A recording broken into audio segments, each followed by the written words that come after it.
I do quite a lot of these talks. Quite often I'm talking to very skeptical people who, are very, very hostile to church, to religion, to faith. What I'm going to do tonight is kind of assume that you're not, because it's scientists in congregations. Of course, if some of you have come in and you're not part of a congregation and you want to be hostile at the end in the question time, well, that's up to you.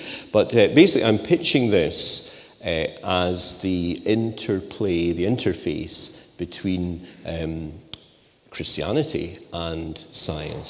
So that's where I'm coming from, addressing those inside the church. Just to start with a few principles. Within the church, I would like these to be our kind of watchwords for trying to compare the Bible and the science. First of all, God is the author of all truth. If something is true, then we needn't be afraid of it.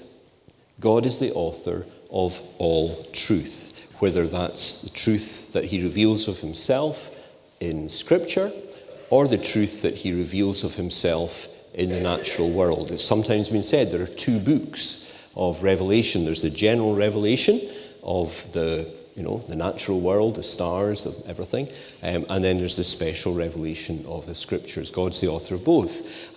Secondly, we shouldn't force the science to fit the Bible.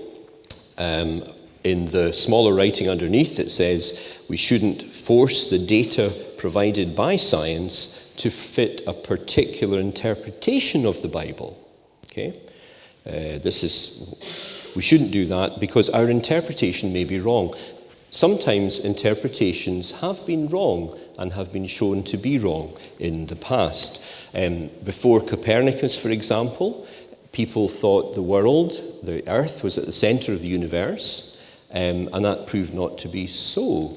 In the controversy with Galileo, who was a little bit after Copernicus, but was a bit more of a bolshy individual and got himself into hot water with the Pope and so on. The controversy there, which we can maybe discuss in question time, but the controversy there was that the church had issued an absolute decree that a verse in the Psalms that said the earth does not move meant that it can't be moving around the sun. You see, so they kind of pinned that interpretation and said this is what we've got to believe. Now, people who know about the genre of the Psalms know that that is not really the way we understand that verse. It's a poetic way of talking about the permanence of the world. It's not really telling anything about whether the earth goes round the sun or the sun goes round the earth. But because there was that position taken, then it became a conflict where perhaps there was none to be seen, none required. I may just say that Galileo, of course, is sometimes used as a poster boy for atheism, which is quite ludicrous because he believed the Bible before he had his trial with the church, and he believed it afterwards, and he believed in the God who inspired it before and after. But that's just an example that we shouldn't force the science to fit the Bible because our interpretation may turn out to be wrong. But if that's the case, there's also this third one. We shouldn't force the Bible to fit the science. We shouldn't force the Bible to fit the science. By that I mean we shouldn't force the Bible's teaching to conform to a particular interpretation of the data provided by science because that interpretation may turn out to be wrong. Science does change its mind on certain things. Later on, we'll be looking at the absolute beginning of everything, the Big Bang. That was not always accepted. Science changed its mind, as we'll see on that matter. And the second thing there in this point is that some scientists really stretch their findings way beyond what is really legitimate. They're so inclined, they want to put a certain spin on the interpretation so that it's actually going beyond this. So just because it's a scientist saying it, just because it's a guy in a white coat, doesn't mean that it is absolute gospel standard truth.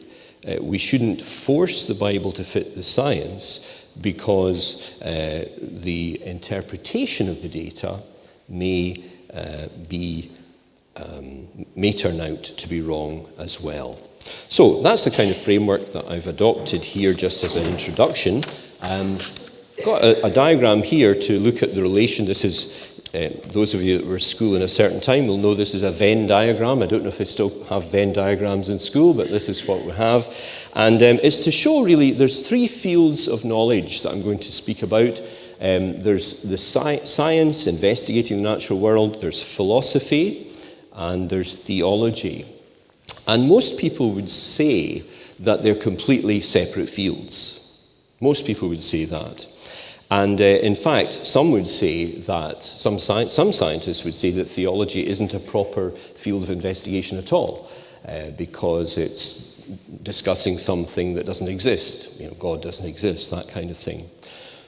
The late Stephen Jay Gould, a Darwinist biologist, formulated a relationship between science and religion, which he called NOMA, N-O-M-A, non-overlapping magisteria, which sounds, but what he was saying was, you know, we've got our stuff here, and you religious people, you've got your stuff there, and it's a legitimate field, you know, and you think, oh, that's nice, thank you. But it's very much, do you remember that, older people will remember that old hymn, Jesus Bids Us Shine, and it's you in your small corner and I in mine. And it's like never the twain shall meet, you see. And facts and reality, in this view, are dealt with by science. And fluffy stuff like meaning and things that can't be verified, faith, that's dealt with by religion. You see, so this is the view that many people have. I think it's a wrong view, and I think the real relationship between the three is more like this. I would argue that there are certain overlapping areas, and that would be considered outrageous by those who think science is the only way to all truth. So why do I say that we should have it like that? Well, because of large parts of science are the red bit there, the bit that's non-overlapping. They're to do with how things work. Science gets its prestige from things like mobile phones, airplanes, cures for Ebola virus, you know, things that you can check in the here and now.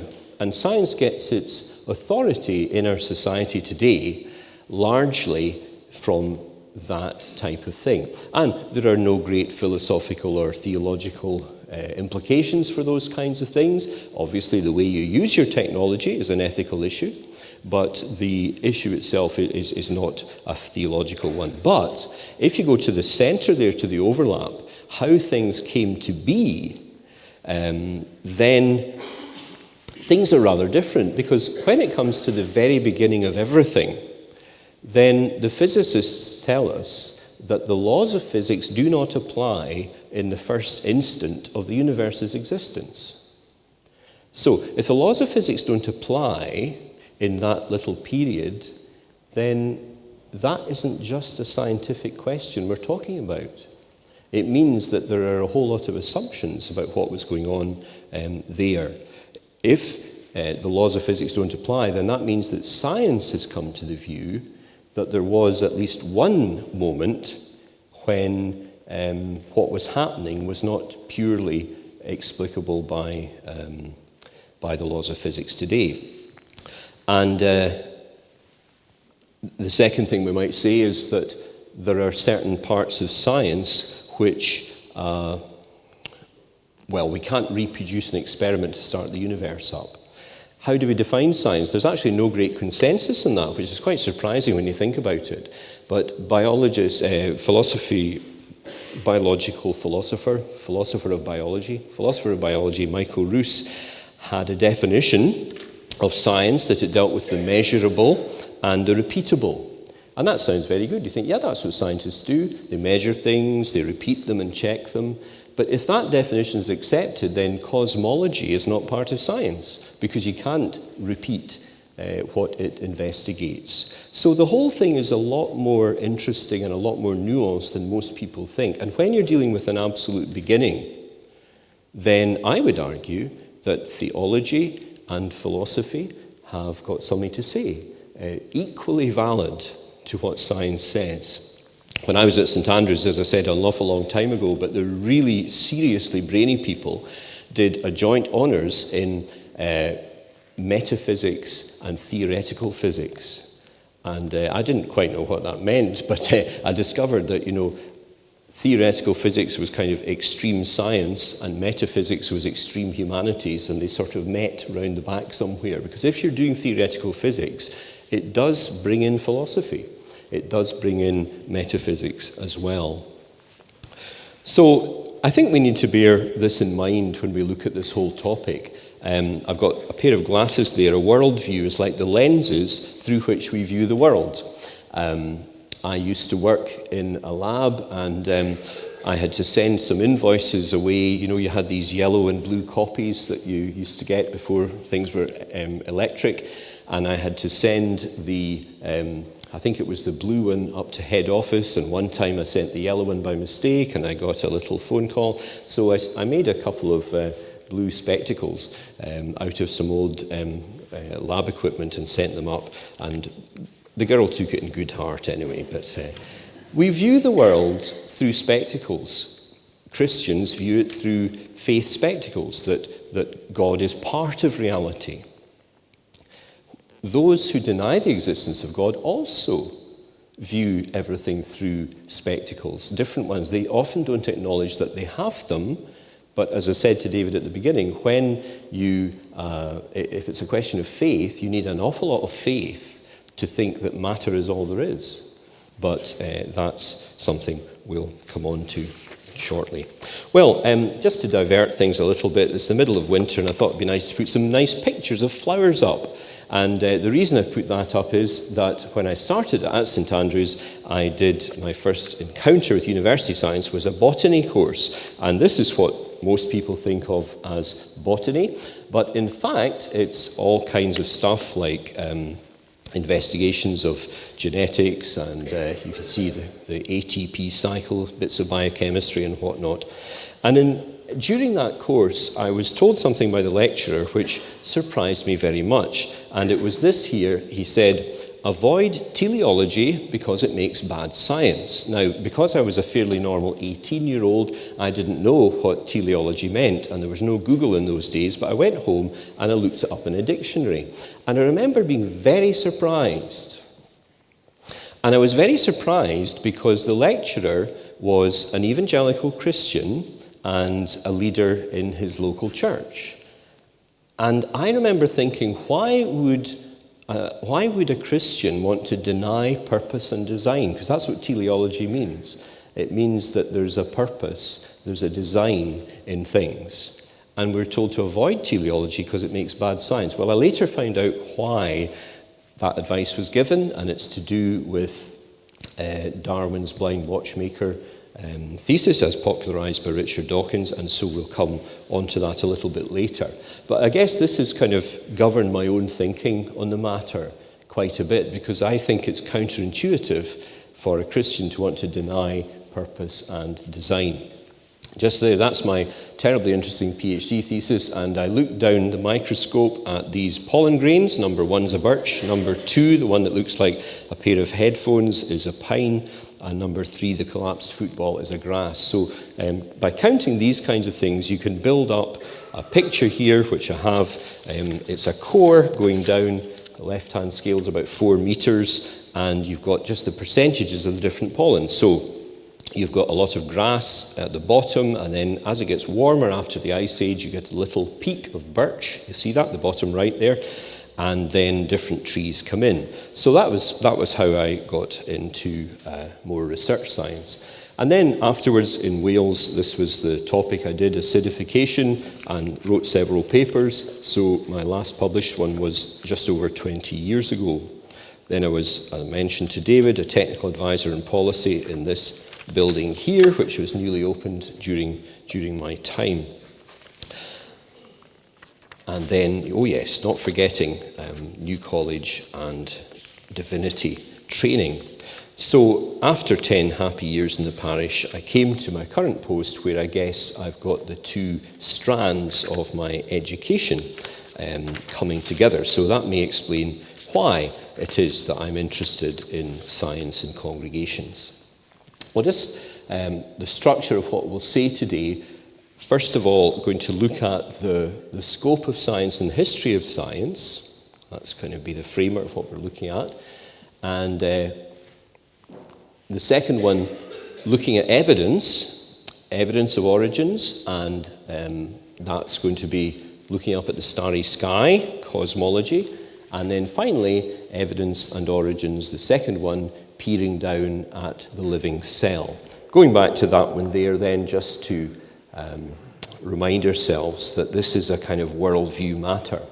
One of the major worldviews that's working in science is this question of materialism or naturalism. Now, those are slightly different terms, but for present purposes, we can say they're the same. Basically, this means the view that if you can't stub your toe on it, it's not there.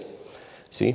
So there's no spirit, there's no God, there's nothing that you can't actually pick out and see and, as it were, stub your toe on. So, naturalism is a worldview. And we, as Christians, would want to say, but there's God also. And naturalism will say, no, that is not something we can consider. And so everything has to be explained purely in terms of the molecules and atoms and so on.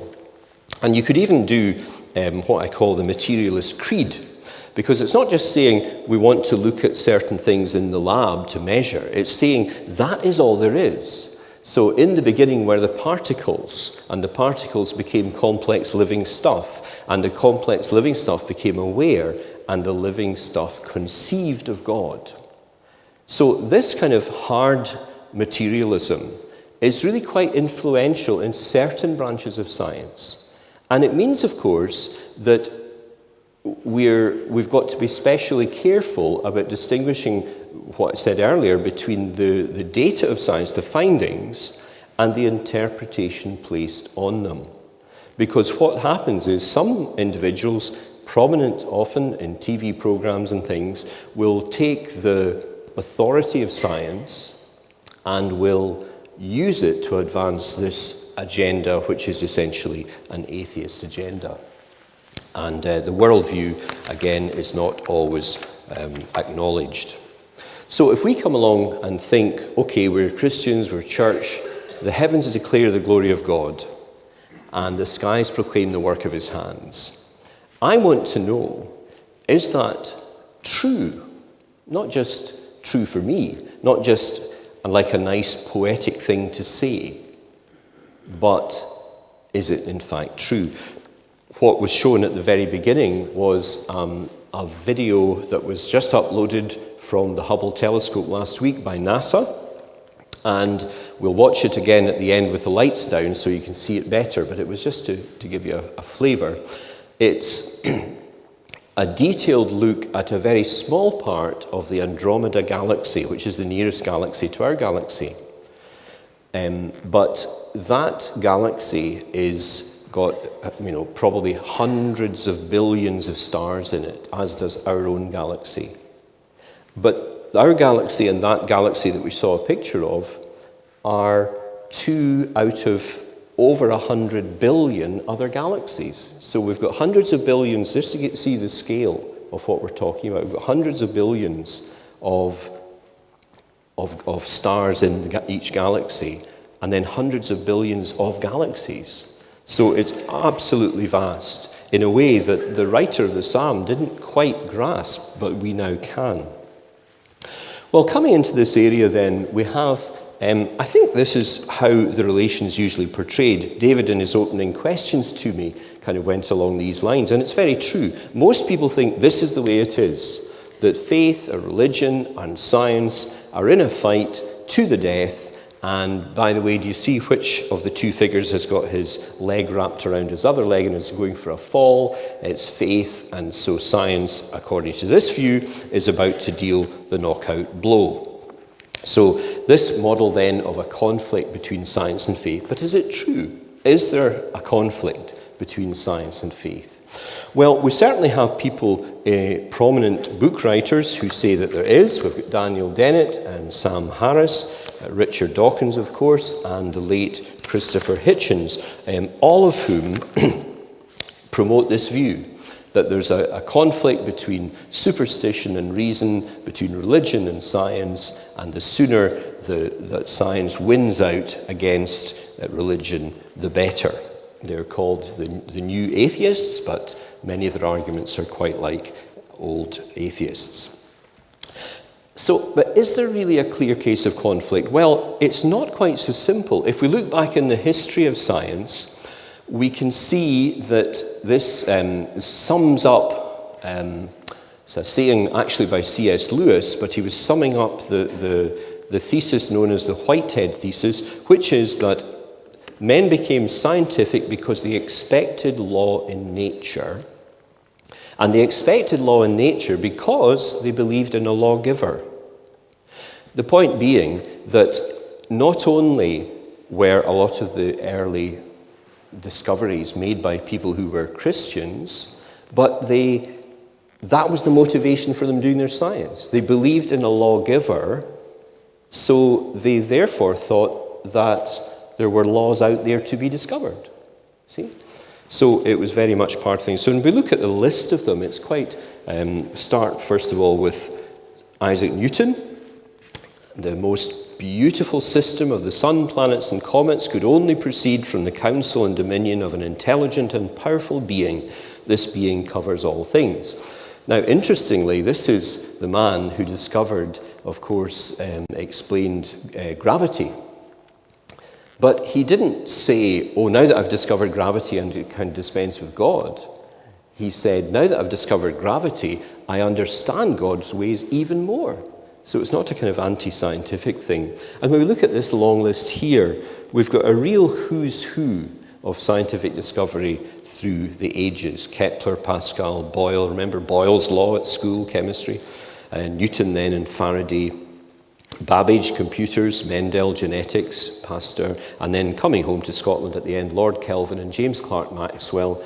And all of these people were not only believed in God, but most of them were Orthodox believing Christians and often active in their local churches. So this is the kind of norm here, and it's not something that's widely known. And as I say, this is commonly accepted by mainstream scholars of the history of science. So we've got James Clerk Maxwell then, first director of the Cavendish Laboratory in Cambridge, where the discovery of DNA, double helix, was made just over 60 years ago, 62 years ago now. And he had these words inscribed on the door. The carving there on the doors of the old Cavendish Laboratory, there's a new one outside Cambridge now, had these words from Psalm 111. Great are the works of the Lord, they are pondered by all who delight in them. For a bit of fun, we've got a picture of Einstein, who was not a conventional religious believer, but did say that he wanted to know God's thoughts, and then the rest are details. So, of course, there were skirmishes between religion and science. I mentioned the Galileo one, which was about all sorts of things, but was not about atheism versus Christianity. There was, of course, Darwin, where, as we'll see, that was more controversial in certain quarters. But those were the exceptions. They were not the rule.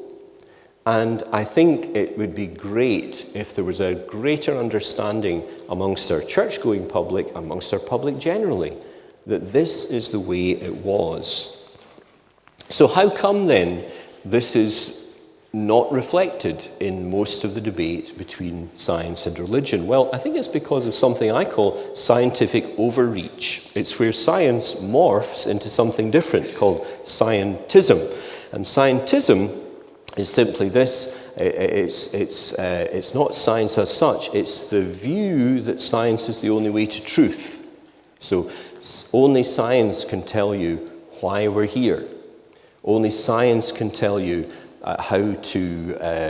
what we should do at the beginning and the end of life in relation to bioethical issues. The view that only science can teach us those things. Some scientists do indulge in this overreach. Of course, there are scientists who are Christians. They need your support if they're in your congregation. But they're not the ones we usually hear from in the media. Usually it's the ones who are sliding into scientism. And we need to be aware of that kind of thing. Here's some examples of scientism. Whatever knowledge is attainable must be attained by scientific methods, and what science cannot discover, mankind cannot know. Philosopher Bertrand Russell. But of course, that statement itself is not a scientific statement, and therefore it refutes itself. It's a bit late in the evening, I know, but it doesn't work. Man is the result of a purposeless natural process that did not have him in mind. From the fossil expert paleontologist from Chicago University, George Gaylord Simpson. But he did not discover that by looking at the fossils. He was a great expert on paleontology. But that conclusion is not from his science. It's just his view. We've got modern science directly implies that there are no inherent moral or ethical norms. Will Provine, a geneticist, did his genetics research lead him to that conclusion? Absolutely not. But because he says it and because he's a scientist, people think, oh my goodness, science says we're deluded if we think there's another ethical dimension. And perhaps most famously, the late Carl Sagan, whose, I think, Cosmos has been shown again quite recently. There was a revamped version of it. The cosmos is all that is, or was, or ever will be. Very clearly a parody of the Christian creed, that Christ is the one who is and was and will be to come. So those are scientism, and we need to learn to identify it. Another couple, just to finish this section, a couple of famous names closer to home in the UK. Richard Dawkins saying, the universe is nothing but a collection of atoms in motion. Human beings are simply machines for propagating DNA, and the propagation of DNA is a self-sustaining process. It is every object's sole reason for living. Now, the tricky thing there is the words solely and nothing but, you see? Because it is true that the universe is atoms in motion, and it's true that humans do propagate DNA. That's what happens when they reproduce. And the propagation of DNA is a self-sustaining process. Those things are true, but to say that the universe is nothing but that, and that this object's sole reason for living, that's when he's putting a scientism, a spin, on the facts of science. Another one, very, very famous at the moment, of course, Stephen Hawking. I don't know if you've seen the film, excellent film of his romance called A Theory of Everything, and it's very much a human interest story. And a man who has overcome the most profound limitations in life and still has a sense of humour and is able to do so much in his field. But when he says this, he's stepping out his field. He's unequalled in the field of theoretical physics. There's no one like him. But when he strays outside that field, he says some things which are quite clearly not so. He says the traditional big questions, that's the ones like where did we come from and so on, are now to be answered by science since philosophy is dead. That's in his book, The Grand Design. The trouble with that is, that little expression, philosophy is dead, is, like the previous one, not a conclusion of science. It's a philosophical statement. It's a truth claim. It's a metaphysical statement. So therefore, by his lights, it's not true. So he's doing the philosophy even when he says philosophy is dead. And then he says, because there is such a law as gravity, the universe can and will create itself. Okay? So he's saying because there's a law such as gravity, we all know about gravity, then the universe can and will create itself. It doesn't follow. The laws of arithmetic are true, but they never put a pound in my pocket or in yours, did they? And the Newtonian physics explains the operation of the ball on a pool table that some of our students in the chaplaincy spend quite a lot of time playing. But it's not the laws discovered by Newton that put the ball into the pocket. It's the student who spends too much time practicing. You have to have an agent. He's confusing law with agency. There's law, and then there's someone to actually do the doing. So even the most fearsomely clever people sometimes get this wrong and sometimes stray into scientism rather than science. Well, now I'd like to look at the second of our headings, looking up at the starry sky, second of our headings tonight. And we'll be looking at the concept of design in cosmology. First of all, we note that the universe had a beginning. And the standard model of cosmology is represented here with the beginning of time at the left-hand side there, and galaxies forming and so on as you go through. The current accepted age of the universe would be 13.7 or 0.8 billion years. So that's generally thought to be, but there was a beginning. And this was discovered by Edwin Hubble, who did not invent the Hubble telescope. I'm sure most of you know that. The Hubble telescope's named after him. But he discovered some measurements called the red shift, which is very approximately like what you get when an ambulance goes by and the tone changes, you know, the Doppler effect. Ni-no, ni-no, ni-no, ni-no, because when it's going away from you. So he's detecting something visually which shows that everything is moving away from everything else. So all the galaxies are moving away from each other, all those hundreds of billions. So then all that was done was the tape was, as it were, replayed and said, well, that must mean that there was a beginning. So you would think that because that's a conclusion of science, that would have been uncontroversial and readily accepted. But that's not what happened. The previously accepted theory was the steady state theory. Sir Fred Hoyle here, in fact, nicknamed the Big Bang as a derogatory term. He said, what do you think? Was it just a Big Bang? And it was initially resisted. And it was resisted not on the grounds of the empirical science, but it was resisted on philosophical grounds. Here's Sir Arthur Eddington in Nature in 1931. Philosophically, the notion of a beginning is repugnant. You know, what's happened to objective science here? It's repugnant. I should like to find a genuine loophole. And then more recently, when there was discussions about what there was before the Big Bang and string theory and so on, the idea of a beginning is thoroughly unacceptable because it implies an ultimate origin for our world and gives creationists, shock, ample justification for their beliefs. So the idea of a beginning was not warmly welcomed by everybody. It was resisted. Do you remember that little Venn diagram I had with the intersection things? It was philosophically uncongenial to some, but it was eventually accepted because that's the way the evidence pointed.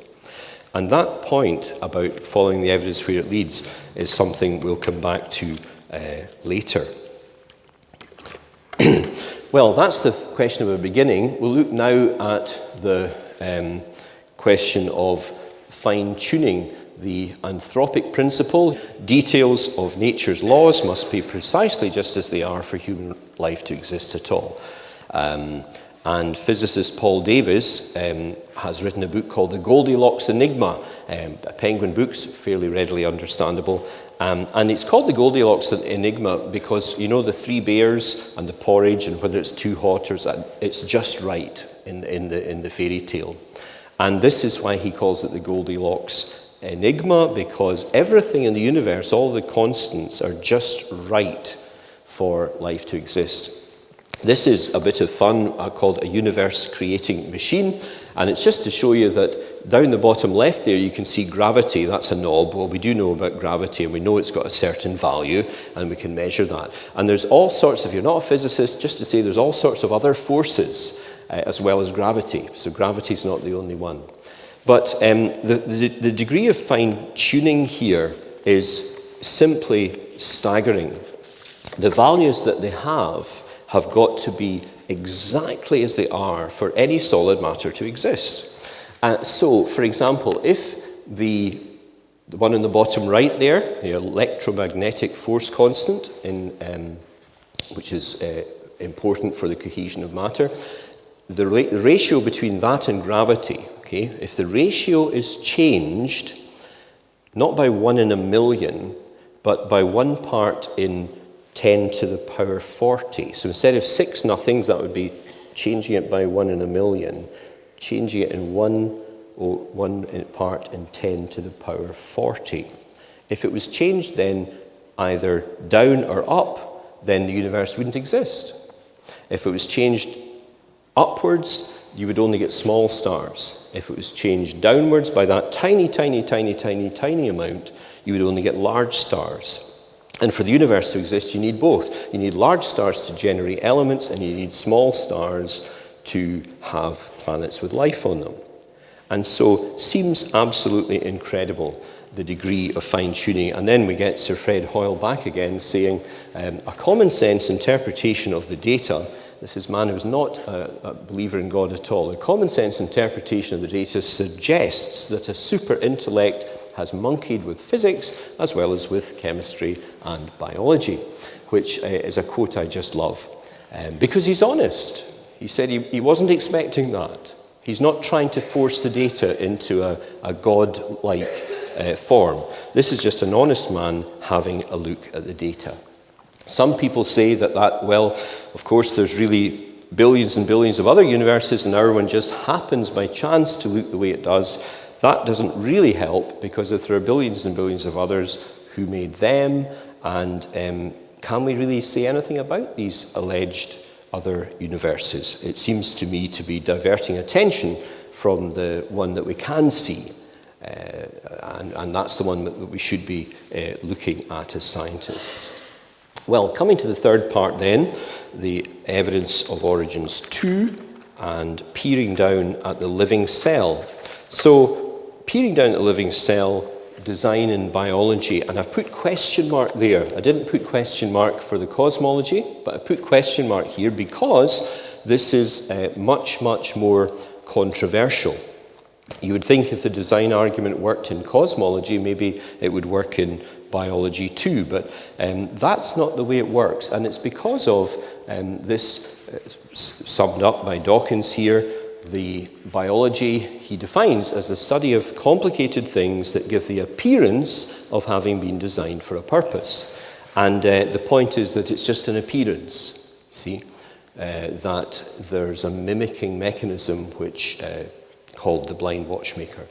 Then Francis Crick, co-discoverer of DNA, said biologists must constantly keep in mind that what they see was not designed but rather evolved. So he's kind of envisaging that you're looking down your microscope and you've got to kind of pinch yourself and say, no, it's not designed, it just evolved. And Richard Dawkins famously said in The Blind Watchmaker, Darwin made it possible to be an intellectually fulfilled atheist. Many people say to me, surely God just must have done his creating that way. And of course, that is a logical possibility. But that would only work if random mutation and natural selection had the fabulous creative power that is usually attributed to it. Then there would be nothing to discuss. And it does do certain things. You get small microvariations, you get the Ebola virus mutating and so on. But does it really have the fabulous creative power? There may be difficulties with that. And so some people introduce at this point the theory of intelligent design, which is key features of living systems can be best explained by the activity of a designing intelligence, not an undirected natural process such as natural selection and random variation. Living systems look designed because they were designed. Now, I would just suggest to anyone who wants to look into these things in more detail, especially to any scientists here, I would plead with you to look at the original books and papers about this. What I find in discussions is that people only read the critiques, usually the online critiques. So they read the critiques of intelligent design without actually looking at the arguments themselves. And like any other field of study or scholarship, that's a dangerous thing to do, because what can happen, and what does happen in this case, is you get a straw man argument. You get someone saying, oh, this is what so-and-so says, and then not giving quite the same definition as the scholar originally had, and then refuting that new definition, and then saying it's being refuted. So those, I would suggest, in anything, we should always look at the first-hand information. So what's all this about? Well, briefly, it's about discoveries that Darwin didn't know about. Two particular things are mentioned: molecular machines and digital information. So we'll look at molecular machines first of all, and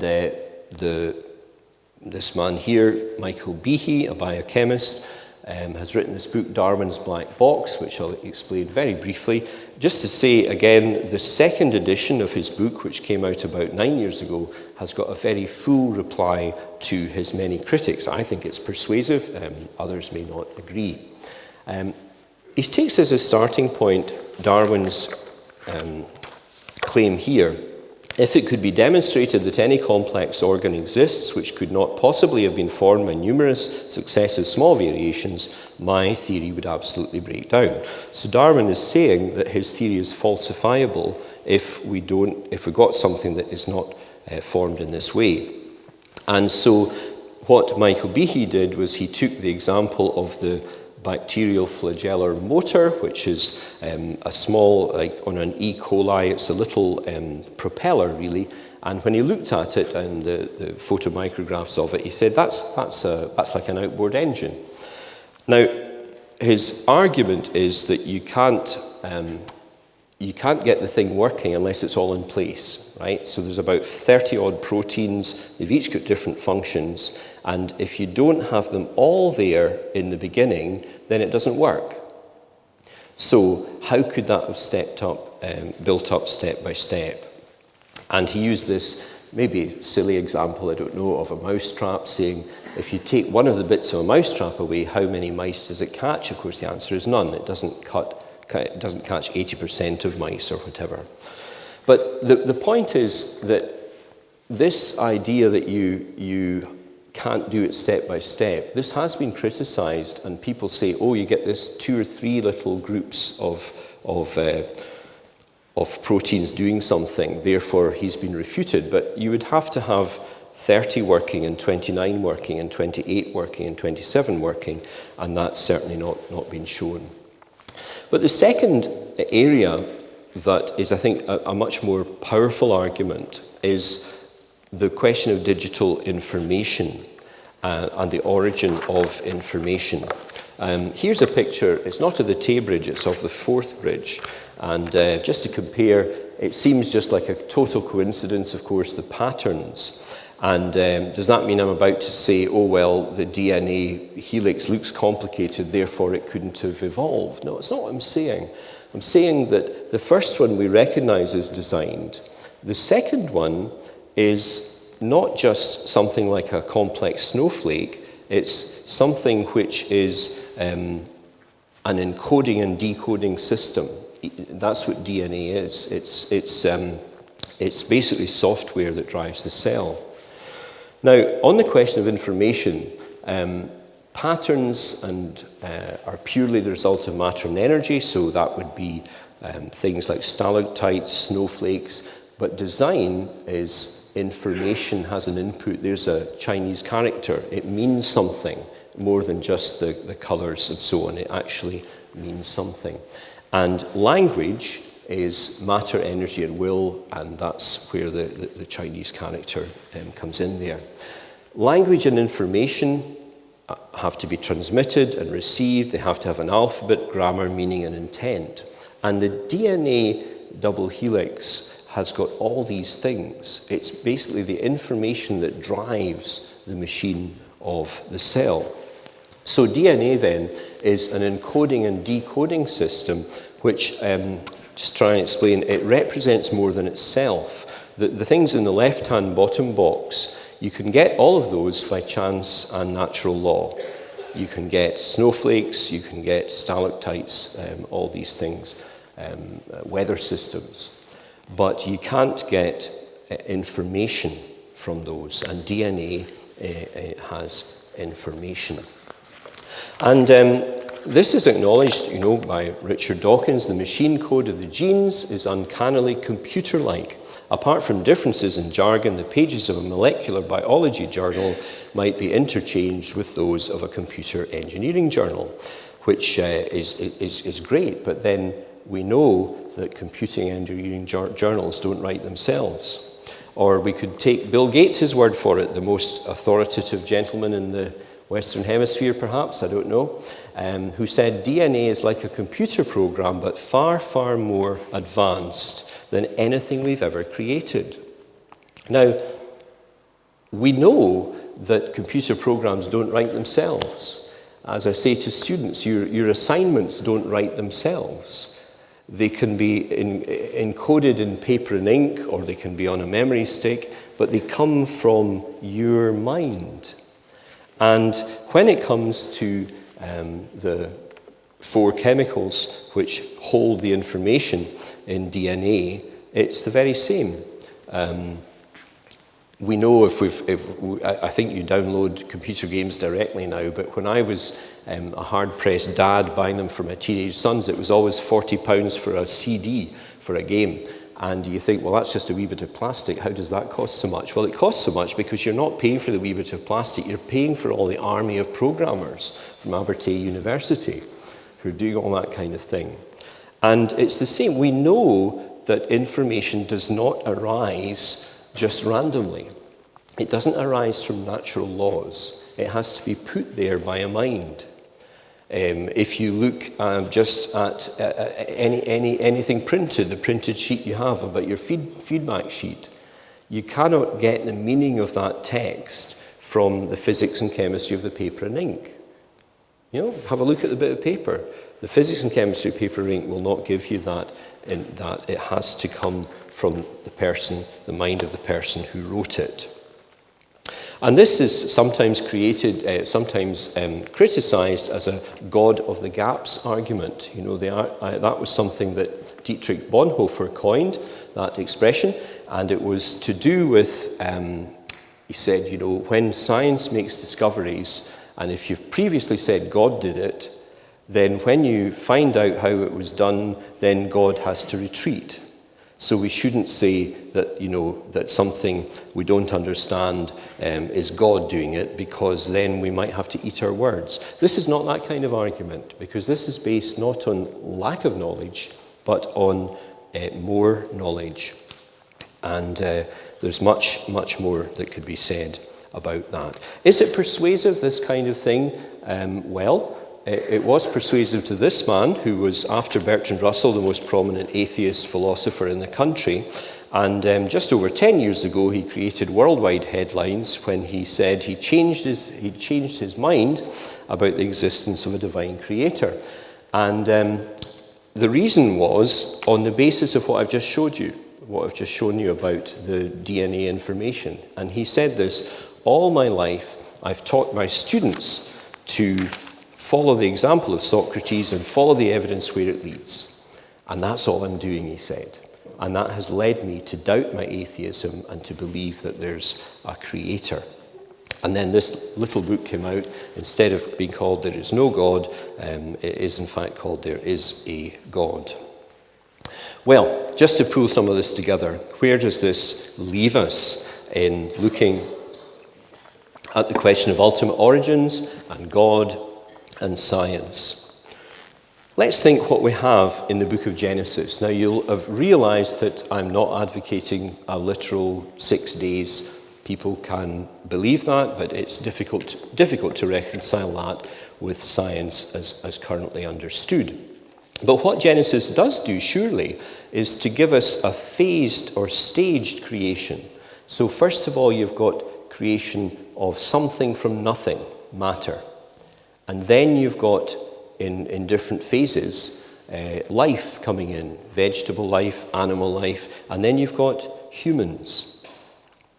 Science, you say, well, people would say that science just is a seamless thing of laws. But we've already seen that science does not have an explanation for the very beginning, because the laws of physics don't work there. It's called technically a singularity. I'm just wondering, is it possible that there are other singularities in the history of life? One important one would be the origin of life. Some people say, oh no, it must all be front-loaded.